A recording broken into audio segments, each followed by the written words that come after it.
Hey everyone, it's time to start grading mid-year SLOs. So I wanted to do a real quick informal SLO training, just a reminder of what are SLOs and how do we score them. So MOI scores are due March 1st, so you have the rest of the month of February to collect student data from your teachers and grade the SLOs. So just to remind you, what is an SLO? SLOs are the way that we evaluate our Category C and Category D teachers. So since these teachers are not taking NWEA MAP tests or DIBELS tests, we're using student learning objectives to come up with their student achievement scores. So all of your Category C and Category D teachers should have submitted SLOs to you at the beginning of the year.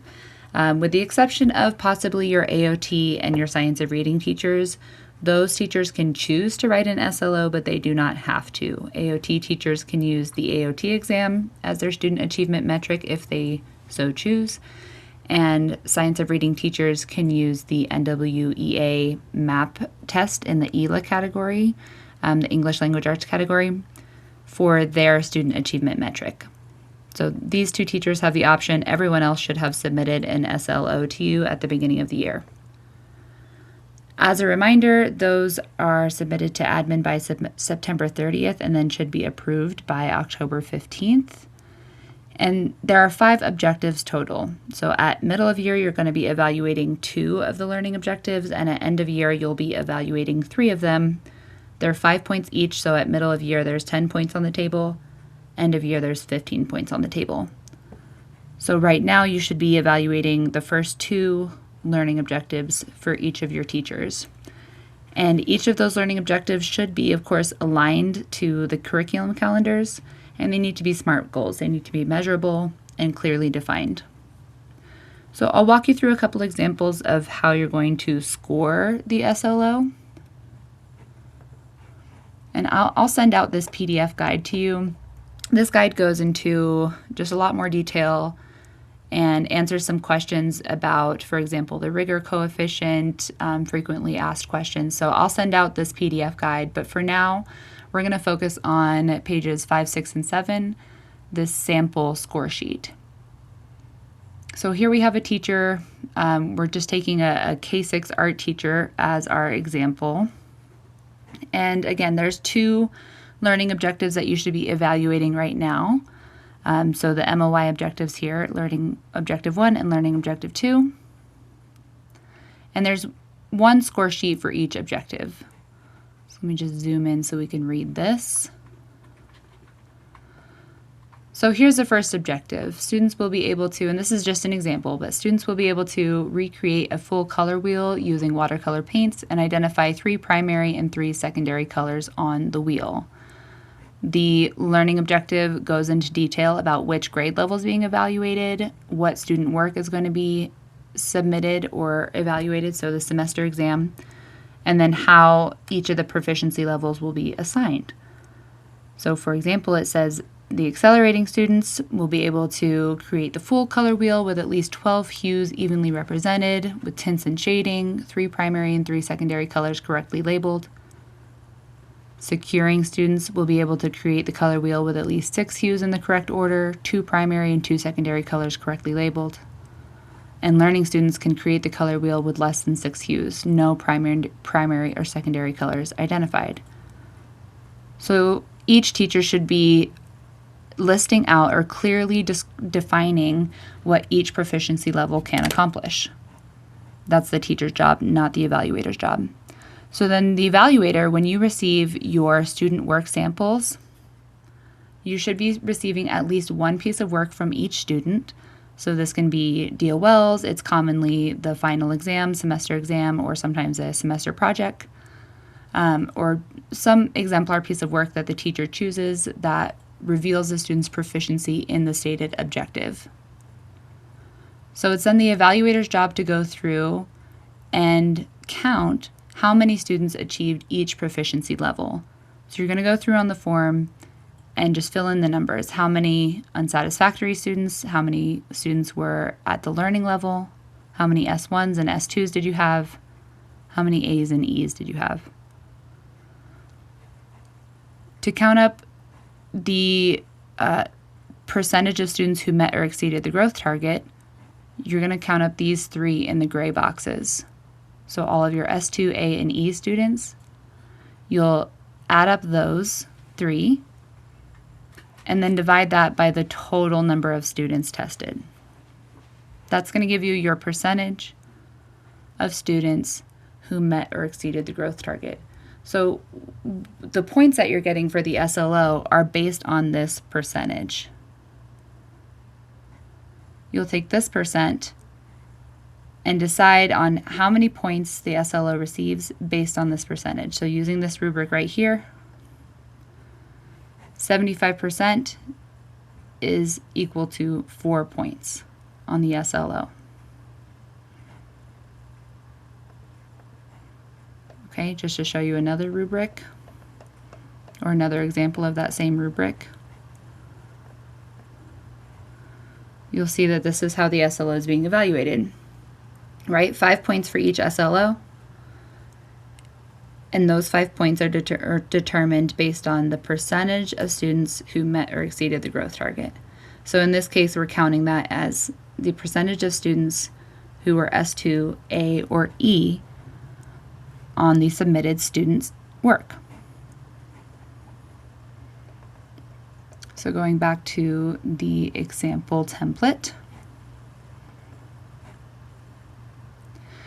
So based on this example, let's say your art teacher submits to you a stack of 60 semester exams where the students are supposed to create this watercolor and identify primary and secondary colors. You identify that there's 45 students who were S2s, A's, or E's on this exam. And that means that this teacher has 4 points, earned 4 points for this SLO. The next step for the administrator is to decide the level of difficulty or the level of rigor for that learning objective. So if you decide that it's a very challenging learning objective or a high level of rigor, that SLO is going to receive a rigor coefficient of 1.2. Whereas an easier learning objective or a less challenging learning objective will receive a rigor coefficient of 0.8.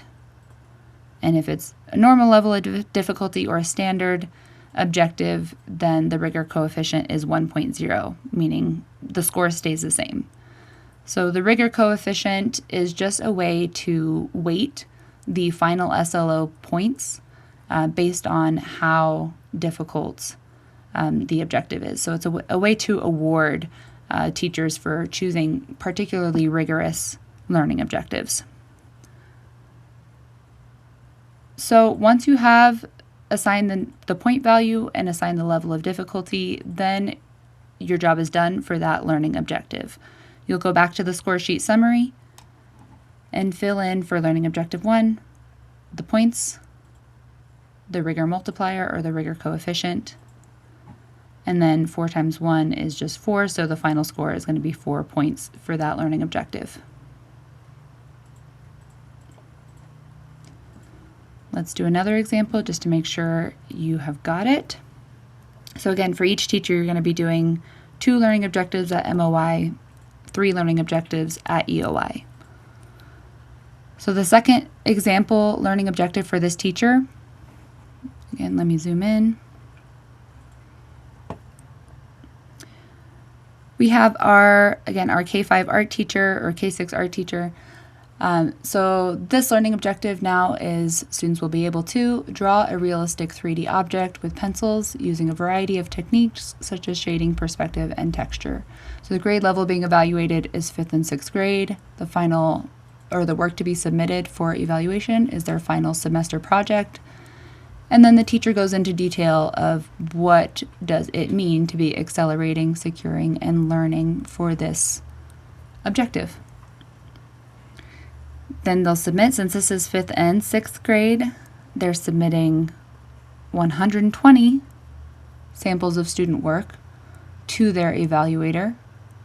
And again, these can be graded. The evaluator does not need to be grading. You as an administrator don't need to be grading the exams. You can just see the grades on top of the exam. But the samples of work should be submitted to you so that you can see And then you're going to fill out the count for how many students based on this sample of work were unsatisfactory, L, S1, S2, A, or E. Then you're going to count up how many were proficient or above, so that's how many were securing 2, accelerating, or enriching. And do the math to come up with your percentage of students who met or exceeded the growth target.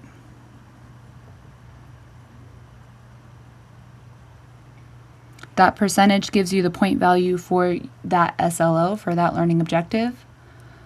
So for this learning objective, only 54% of students were S2, A, or E, which lands in this 3-point category between 50 and 70.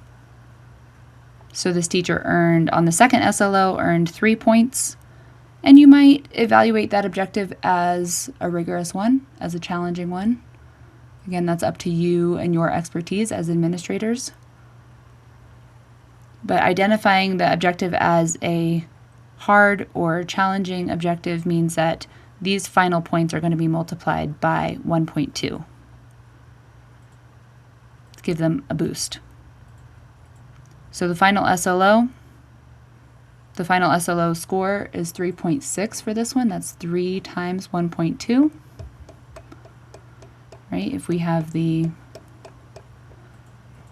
initial subtotal is 3, and then the rigor coefficient is 1.2, the final score is 3.6. So then when we go to our score sheet, you'll see that for learning objective number 1, we earned 4 points. For learning objective number 2, we earned 3.6 points. So out of the 10 total possible, this teacher earned 7.6 points for MOI student achievement. Okay, so this is the process you're going to go through for each of your teachers. When it comes to submitting this data to me, you're going to use the Airtable form that I have sent out to you, or that will be linked in this email. And the form is really simple. So once you've completed your score, the SLO score sheet, it is really easy to just transfer these numbers over to this form. So you'll fill out your school, your staff member. If you don't see your staff member listed in this drop down, you can leave that blank and then just fill in their first name and their last name in the box. And then for the learning objective number 1, you're going to select the points earned and the degree of difficulty. Same for learning objective 2, points earned and degree of difficulty. And on this page, you don't even have to worry about any of the math or the rigor coefficient. I take care of all of that on the back end. So that's all you have to do, submit how many points assigned and the degree of difficulty, and then you'll hit submit, the school, for each teacher.